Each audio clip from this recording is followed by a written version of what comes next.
Meus queridos, a paz do Senhor. Mais uma vez estamos juntos. Você aí, nosso fiel aluno, aqui na Academia de Pregadores. Nós estamos buscando a excelência do conhecimento de Deus e estamos juntos para o estudo da nossa 7ª lição deste segundo trimestre de 2016. Na verdade, estamos já ultrapassando a metade do nosso trimestre. Mas estamos juntos, firmes e fortes, para o estudo de mais uma das nossas lições. Lição de número 7, 15 de maio de 2016, a vida segundo o Espírito. A vida segundo o Espírito. O texto áureo está em Romanos, capítulo 8, versículo 16, que nos diz o seguinte: o mesmo Espírito testifica com o nosso Espírito que somos filhos de Deus. Ponto central da lição nos diz que, como novas criaturas, precisamos viver sob o domínio do Espírito Santo. Como novas criaturas, precisamos viver sob o domínio do Espírito Santo. Ter a vida dominada pelo Espírito Santo. Eu sei que, às vezes, esse termo não é tão pejorativo para os nossos dias. No mundo que se prega a liberdade, nós vivemos dominados, mas nós estamos falando aqui de vivermos dominados por Deus, dominados por aquele que nos libertou, dominados pela vontade de Deus. A vontade de Deus é melhor do que a nossa, maior do que a nossa. A vontade de Deus é soberana. Então, realmente, se quisermos viver como novas criaturas de verdade, precisamos viver sob o domínio do Espírito Santo. O objetivo geral da nossa lição de número 7, mostrar que aqueles que pela fé em Jesus foram salvos pela graça, precisam viver segundo o Espírito Santo. Objetivos específicos. Primeiro objetivo ligado ao primeiro ponto, saber que a vida no Espírito pressupõe a lei do pecado. Saber que a vida no Espírito pressupõe a lei do pecado. Segundo objetivo específico, mostrar que a vida no Espírito pressupõe oposição à natureza adâmica. Terceiro, explicar que a vida no Espírito pressupõe oposição entre a nova ordem e a antiga. Deixe-me voltar ao primeiro objetivo específico aqui, porque há aqui, a meu ver, um erro só de impressão. Porque o primeiro objetivo diz assim: saber que a vida no Espírito pressupõe a lei do pecado. Saber que a vida, o correto seria saber que a vida no Espírito pressupõe oposição à lei do pecado. Aí sim. Então, o primeiro objetivo, você corrige aí na sua lição, corrige aí depois, saber que a vida no Espírito pressupõe oposição. É o que está faltando aqui, pelo menos na minha lição. Pressupõe oposição à lei do pecado, oposição à natureza adâmica e oposição entre a nova ordem e a antiga. Romanos, capítulo 8, versículos 1 ao versículo 17, é a nossa leitura bíblica em classe. Portanto, agora, nenhuma condenação há para os que estão em Cristo Jesus, que não andam segundo a carne, mas segundo o Espírito. Porque a lei do Espírito de vida em Cristo Jesus me livrou da lei do pecado e da morte. Porquanto o que era impossível à lei, visto como estava enferma pela carne, Deus, enviando seu Filho em semelhança da carne e do pecado, pelo pecado condenou o pecado na carne. Que coisa linda esse texto.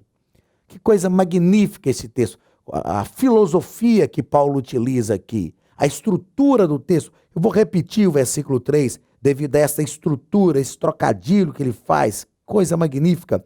Portanto, que era impossível à lei, visto como estava enferma pela carne. Olha, a lei estava enferma pela carne.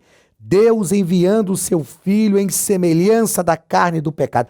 Veja que Paulo não diz Deus enviando o seu Filho na carne do pecado. Não, porque ele não pecou, mas ele veio em semelhança da carne do pecado, pelo pecado, condenou o pecado na carne, para que a justiça de Deus se cumprisse em nós, que não andamos segundo a carne, mas segundo o Espírito.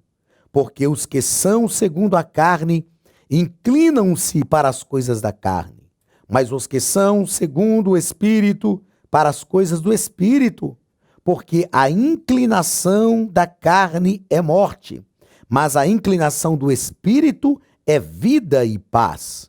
Porquanto a inclinação da carne é inimizade contra Deus, pois não é sujeita à lei de Deus, nem em verdade o pode ser, porquanto os que estão na carne não podem agradar a Deus.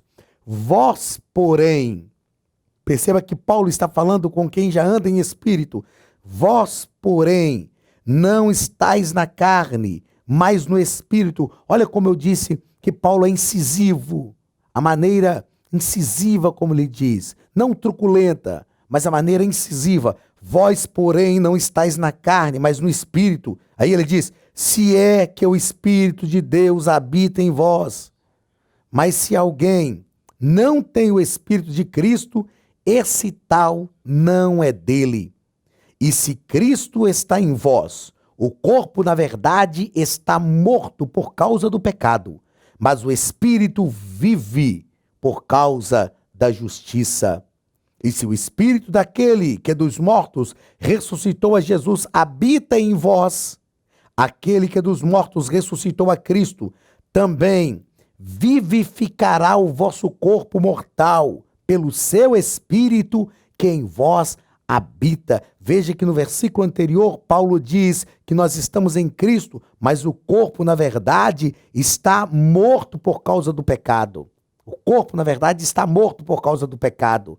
Quando parece que Paulo vai criar um paradoxo, dizendo que nós podemos ter uma vida espiritual, porque o Espírito está vivo em nós, mas isso não refletir no corpo, isso seria paradoxal. Ele diz, porém, aquele que ressuscitou a Cristo, aquele que ressuscitou a Jesus, o Espírito dele habita em vós, e aquele que ressuscitou a Cristo também vivificará o vosso corpo mortal pelo seu Espírito que em vós habita. Paulo está nos asseverando que é paradoxal que a nossa vida espiritual não reflita no nosso corpo, porque o Espírito que habita em nós vivifica o nosso corpo. E ele continua dizendo no versículo 12, de maneira que, irmãos, somos devedores não à carne, para viver segundo a carne. Porque se viverdes segundo a carne, morrereis. Mas se pelo Espírito mortificardes as obras do corpo, vivereis. Porque todos os que são guiados pelo Espírito de Deus, estes são filhos de Deus. Porque não recebeste o espírito de escravidão, para outra vez estardes em temor, mas recebestes o espírito de adoção de filhos, pelo que clamamos, Abba, Pai. Paulo está dizendo, vocês já receberam o espírito de adoção de filhos. E ele vai falar que nós temos liberdade para estar diante de Deus. Clamamos, Abba, Pai, Paizinho querido. Eu sempre brinco quando digo esse texto e digo que se fosse um baiano diria painho, porque isso aqui fala de intimidade. Isso para o judeu era inconcebível. Na hermenêutica judaica, Deus merece a nossa reverência e nós não podemos chegar diante dele desta forma. Mas Jesus está nos ensinando a entrar, como diz o escritor aos Hebreus, entrar diante dele com liberdade, com certeza, inteireza de fé. Versículo 16, o mesmo Espírito testifica, testemunha, fala com o nosso Espírito que somos filhos de Deus. E se somos filhos, somos logo herdeiros. Se somos filhos, somos logo herdeiros também, herdeiros de Deus e co-herdeiros de Cristo, se é certo que com ele padecemos, para que também com ele sejamos glorificados. Que texto magnífico! O capítulo 8 da carta aos Romanos é o capítulo central da carta, ele é o cerne de toda a carta.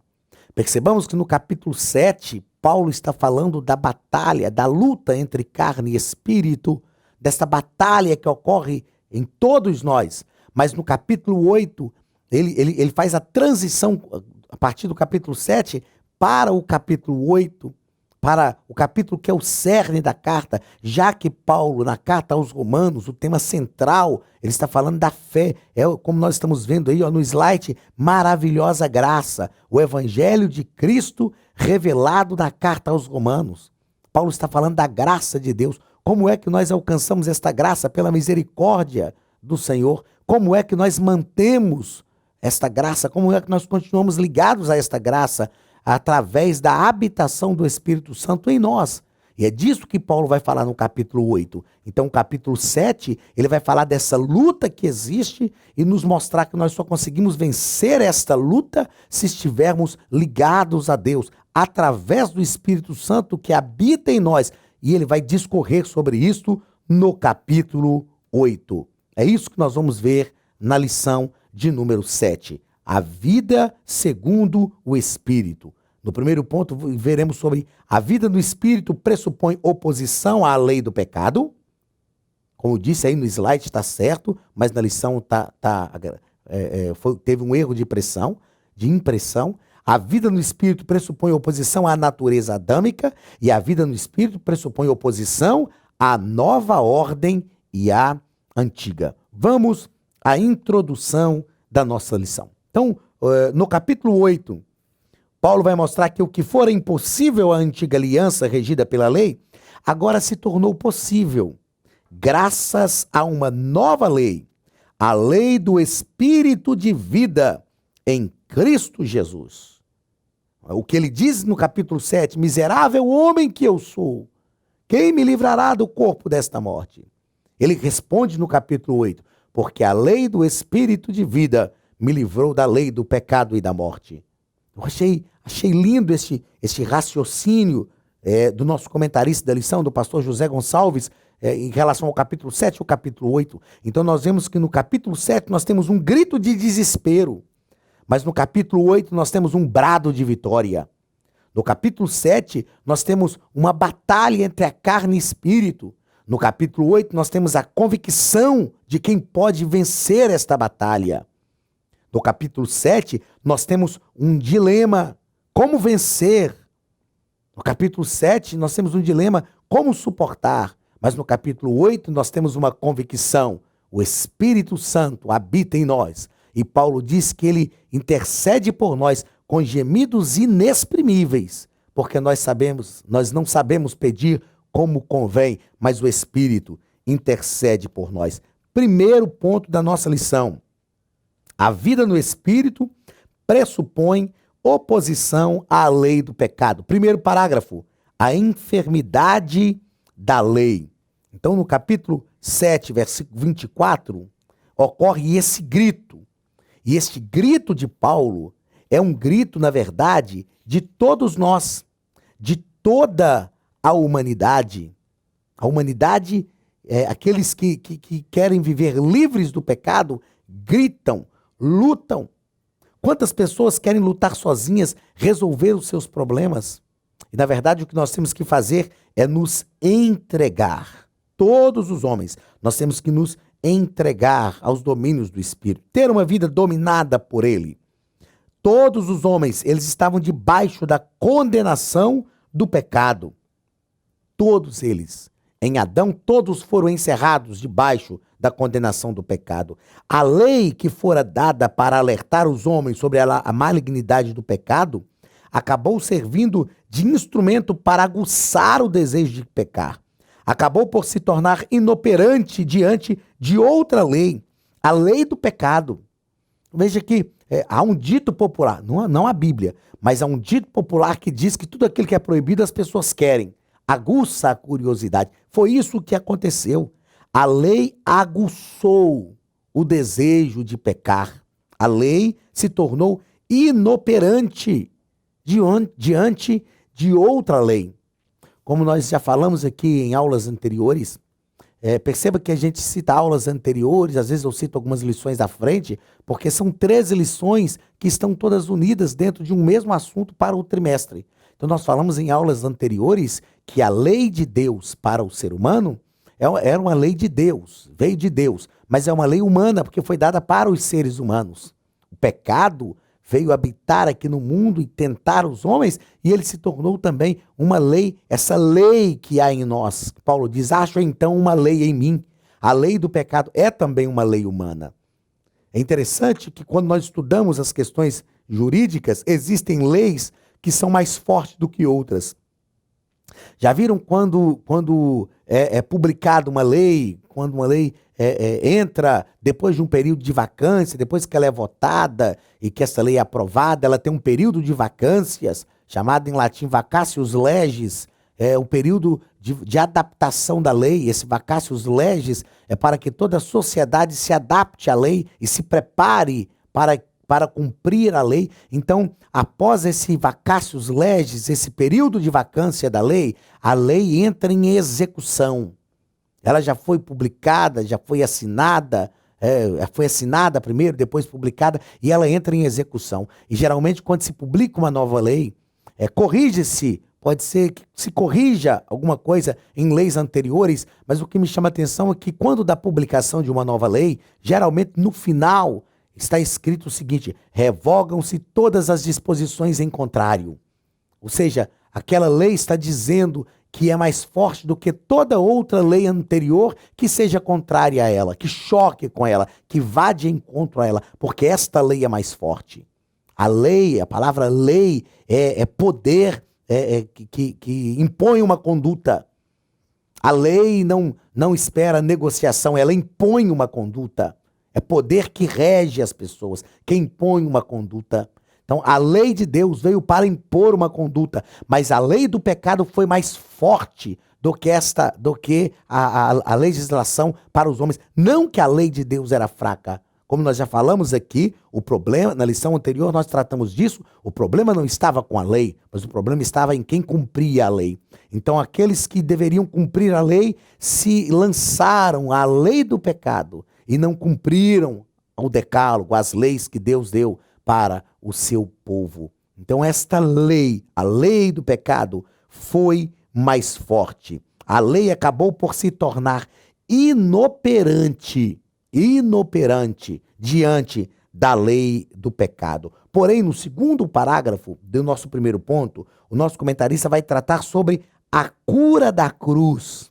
Glórias a Jesus. A cura da cruz. Na cruz, nós obtivemos a cura.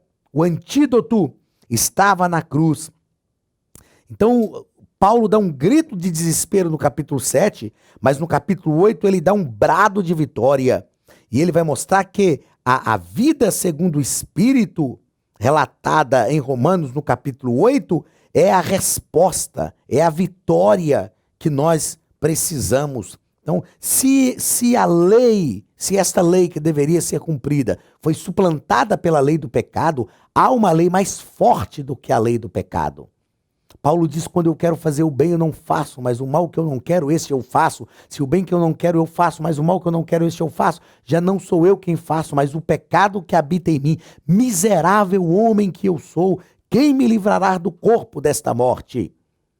E esta pergunta de Paulo fica silenciada durante o restante do capítulo 7, porém chega no capítulo 8, ele responde, a lei do Espírito de vida. Paulo está dizendo assim, há uma lei que impera em mim, a lei do pecado e da morte. É como um cadáver, o corpo da morte que está em mim. Mas existe uma lei que é mais forte do que a lei do pecado e da morte. A lei do Espírito de vida. Se há uma lei que é mais forte do que a outra, a lei do Espírito de vida é mais forte do que a lei do pecado e da morte. E ela pode dominar a lei do pecado e da morte. E então ele diz, a lei do Espírito de vida me livrou da lei do pecado e da morte. Se há força na lei do pecado e da morte, há força na lei do Espírito de vida, capaz de vencer a lei do pecado e da morte. Terceiro parágrafo do primeiro ponto. A lei do pecado é revogada. A lei do pecado e da morte que havia neutralizado ou tornado ineficaz a lei, agora essas leis foram revogadas pela lei do Espírito de vida. essa nova lei, que é muito mais poderosa, porque ela não opera baseada nas obras da carne, mas no sacrifício de Cristo. Por que essa nova lei é forte? Porque a lei do Espírito e vida é mais forte do que a lei do pecado e da morte? Porque ela não opera baseada na carne, ela opera baseada, alicerçada no sacrifício vicário de Jesus, o inocente que se tornou culpado para realmente, como diz o escritor aos Hebreus, de uma vez por todas, sem oferecer sacrifício por si, mas ele é o sumo sacerdócio perfeito, da ordem, sumo sacerdote perfeito, o sumo sacerdócio da ordem de Melquisedeque, que ele ofereceu a si mesmo, não ofereceu pecado, sacrifício pelo seu próprio pecado, porque ele não tinha pecados, mas ele ofereceu a si mesmo, de uma vez por todas, para remir o pecado de toda a humanidade. Segundo ponto da nossa 7ª lição, a vida no Espírito pressupõe oposição à natureza adâmica. Primeiro parágrafo, a velha inclinação. A velha inclinação. A palavra inclinar aqui, no grego, significa colocar sentido, colocar a mente em algo. Colocar a mente em algo. Se inclinar para aquilo. Se dar, se doar aquilo. A natureza adâmica, mesmo destronada, continua requerendo o seu antigo lugar. Não nos esqueçamos disso. A natureza adâmica foi destronada. Ela não está mais no controle. Ela não impera mais a nossa vida, mas ela continua requerendo o seu antigo lugar. E nós não podemos ceder. Nós não podemos nos entregar. Nós precisamos manter a nossa postura, manter a nossa posição, confiando na graça de Deus, ligados a Cristo através do seu sacrifício. A carne e o espírito são duas forças poderosas entre si. Disse que a carne e o espírito, a luta entre a carne e o espírito são como dois cães bravos brigando. Vai vencer aquele que nós alimentarmos mais. Se nós alimentarmos mais a carne vai vencer. Se nós alimentarmos mais o espírito vai vencer. Então nós precisamos decidir quem nós queremos alimentar, porque quando a carne assume o controle, o espírito fica fora. Não que o Espírito Santo seja mais fraco do que a carne, não. Ele é mais forte, porém ele é educado, ele é respeitador. Nós só precisamos nos ceder a ele, nos entregar a ele e nos deixar aos seus domínios. A lição de número 6, nós encerramos dizendo justamente isso. Se queremos realmente viver a nova criatura de Deus, nós precisamos viver sob os domínios do Espírito. Ou nós vivemos sob os domínios do Espírito para que ele domine a nossa vida e nos dê o poder de vencer o pecado, ou ele fica de fora e a natureza carnal então domina. Segundo parágrafo do segundo ponto, a nova inclinação. Este velho homem, Paulo vai mostrar que essa inclinação do Espírito, ou seja, que essa natureza dominada pelo pecado, é chamada de velho homem. Paulo mostra que a inclinação do Espírito vai confrontar este velho homem. Ele afirma que a inclinação do Espírito produz vida. A inclinação da carne, o velho homem, produz morte, mas a inclinação do Espírito produz vida. Nós precisamos, então, andar na esfera do Espírito a fim de não cedermos aos desejos da carne. Andar dominados pelo Espírito Santo, amparados por Ele, nos entregar a Ele. Existem coisas em nós que nós sabemos que temos que vencer. Existem situações na nossa vida que nós temos a convicção que precisamos abandonar, que precisamos deixar, mas nós não conseguimos. Sozinhos nós não conseguimos. Nós precisamos nos entregar ao Espírito, autorizá-lo a dominar a nossa vida e nos livrar de todas estas coisas que nos oprimem, que nos obrigam a servir à carne, nos entregar ao pecado. se nós nos entregarmos a Ele, o Espírito Santo, nos entregarmos a Cristo, o Espírito Santo realmente vai trabalhar na nossa vida e produzir uma nova inclinação. Porque o Espírito nos inclina para as coisas espirituais. Terceiro parágrafo desse segundo ponto, a nova filiação. A nova filiação. Paulo nos diz em Romanos capítulo 8, versículo 14, porque todos os que são guiados pelo Espírito de Deus, estes são filhos de Deus. E ele nos diz no versículo 16, que nós agora como filhos agora, somos habitação do Espírito, que em nosso interior dá testemunho dessa nova filiação. Então ele diz, porque o mesmo Espírito testifica com o nosso Espírito que somos filhos de Deus. Enquanto eu estava estudando a lição para ministrar, eu estava pensando nesse testemunho do Espírito Santo em nós. Paulo não está falando que é alguém de fora que vem falar conosco. Paulo não está falando que isso é uma garantia que o nosso pastor nos dá, que a nossa esposa, que as pessoas que nos conhecem. Não, Paulo está dizendo que o próprio Espírito Santo testifica com o nosso espírito que nós somos filhos de Deus. Eu estava pensando no que é esta convicção, esse testemunho do Espírito Santo em nosso espírito, e pensando isso no que diz respeito ao filho pródigo, ou o testemunho do Espírito versus testemunho da natureza carnal. Na parábola do filho pródigo, é lógico que é uma parábola, não é um fato, mas na parábola do filho pródigo, chega um momento que o filho pródigo, ele percebe que não era mais digno de ser chamado filho. Ele não era mais digno. Ele planeja, nas suas palavras, ao encontrar com seu pai, ele diz, levantar-me-ei, irei ter com meu pai, e dir-lhe-ei, pai, pequei contra os céus e perante ti, já não sou digno de ser chamado teu filho.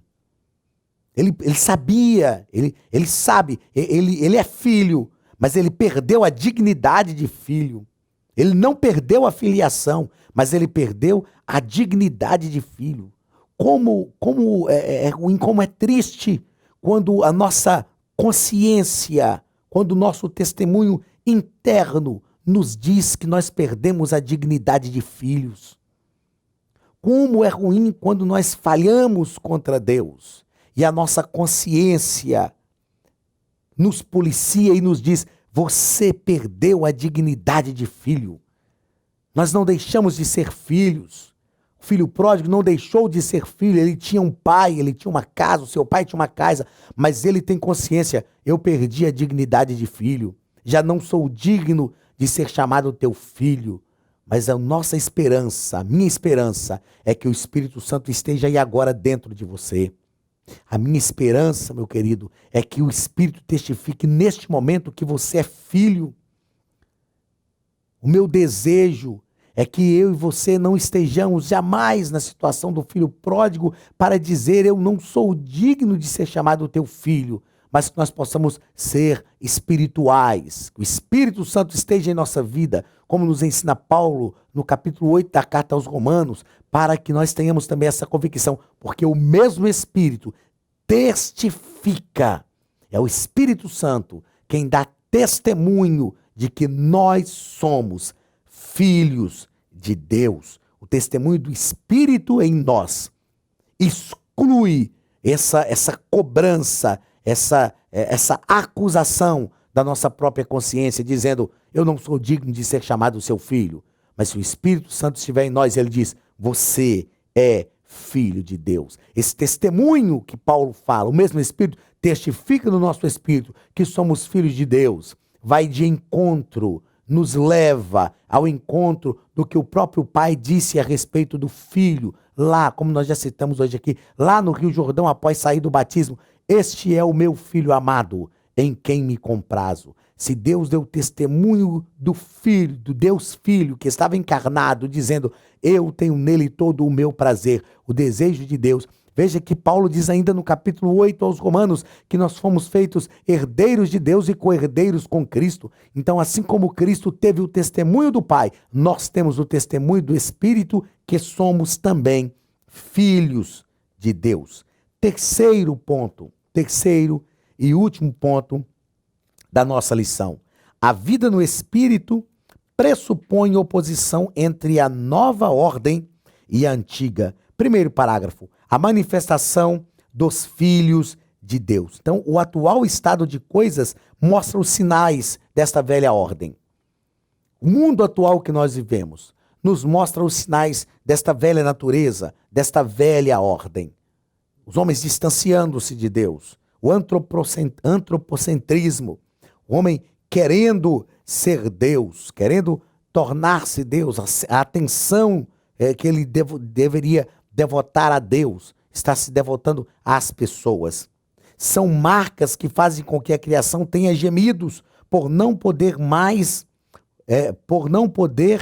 por si mesma, removê-las. Eu coloquei aqui que isto é como a dor de uma enfermidade.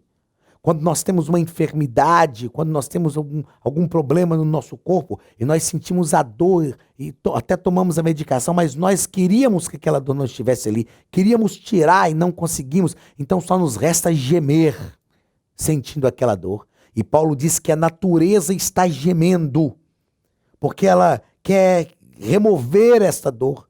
Então Paulo diz que a natureza está gemendo, aguardando a sua redenção. E nós também, que temos as primícias do Espírito, gememos, aguardando a redenção. A criação quer voltar ao seu estado original. A criação quer voltar ao seu estado original. Eu digo que a melhor coisa do céu não vai ser o rio da vida, a árvore da vida, não vai ser a rua de ouro, os muros de jaspes, rio de cristal, não vai ser Deus limpará de seus olhos toda lágrima, não haverá mais pranto, nem dor, nem clamor, porque as primeiras coisas são passadas. Não, para mim nada disso. Para mim a melhor coisa do céu será que o pecado não terá efeito em nós. Nós voltaremos à condição original antes de Adão se corromper. E Paulo nos diz na carta aos Coríntios, convém que isso que é corruptível se revista da incorruptibilidade, e isso que é mortal se revista da imortalidade, e quando isso que é corruptível se revestir da incorruptibilidade, e isso que é mortal se revestir da imortalidade, então se cumprirá o que está escrito, tragada foi a morte pela vitória. Onde está, ó morte, a tua vitória? Onde está, ó inferno, o teu aguilhão? Essa será a melhor coisa do céu para mim. Lá não haverá pecado, como diz o hino da harpa, no céu não entra pecados, fadiga, tristeza nem dor, não há coração quebrantados, pois todos são cheios de amor. Nós estaremos eternamente, plenamente livres, como o último slide que nós mostramos naquela primeira aula. O pecado será aniquilado e nós viveremos plenamente unidos a Deus, plenamente unidos a Deus. E nós veremos então a manifestação dos filhos de Deus. O segundo parágrafo do terceiro ponto vai nos falar sobre provas do grande amor de Deus. Quais são as provas do grande amor de Deus? De pecadores perdidos e sem esperança, passamos a ser filhos de Deus através da justificação pela fé. De escravos do pecado, passamos ao estado de filhos libertos através da obra do Espírito Santo. De membros de uma velha ordem, passamos a ser participantes de uma nova ordem no Espírito. O salmista, no Salmo 113, ele diz assim: quem é como o Senhor que habita nas alturas, que se curva para ver o que se passa no céu e na terra? Ora, se ele está dizendo que se Deus se curva para ver o que se passa no céu, acima do trono de Deus não tem mais nada. Mas o salmista diz, porém ele vai no pó, ele vai no lixo, e de lá ele ergue o desvalido, ele vai no monturo, e de lá ele ergue o desvalido, e o faz assentar-se com os príncipes do seu povo. Só o Senhor poderia fazer isso. Nos valorizou, nos comprou, nos redimiu, nos transformou, nos tornou filhos por adoção. Ele é o nosso Deus, ele é a nossa alegria. Terceiro parágrafo e último, Deus é conosco. Diante de todas as coisas, diante de toda a sua argumentação no capítulo 8, da habitação do Espírito, todas as coisas contribuem juntamente para o bem daqueles que amam a Deus. Paulo diz, quem nos afastará, quem nos separará do amor de Cristo? Paulo diz, que diremos, pois, a estas coisas? É como se ele perguntasse, o que mais nós podemos dizer? Se Deus é por nós, quem será contra nós? Paulo está nos dizendo que se Deus está conosco, nada mais importa. Nada mais importa. Ele mesmo diz que quem tentará acusação contra os filhos de Deus é Deus quem os justifica. Se fomos justificados por Deus, isso quer dizer que estamos livres. Se Deus é por nós, quem será contra nós? Esta é uma pergunta retórica. A resposta é: ninguém será contra nós. E na nossa conclusão, o nosso comentarista nos diz que a graça de Deus é realmente surpreendente. A graça de Deus é realmente, plenamente surpreendente. Meu querido, que eu e você, a cada dia, possamos envidar esforços, entregar a nossa vida para vivermos a vida segundo o Espírito. Que o Espírito Santo te conduza e que você viva cada dia segundo a vontade de Deus. A vida segundo o Espírito. Que Deus te abençoe em nome de Jesus. Receba mais uma vez um abraço da Academia de Pregadores, do pastor Anderson Silva. Muito obrigado pela sua presença. Semana que vem estamos juntos novamente, para a glória do nome do Senhor Jesus. Um grande abraço, um abraço à sua família. Que Deus prospere a sua vida. Uma semana de bênçãos para a glória do nome de Jesus. Que Deus te abençoe.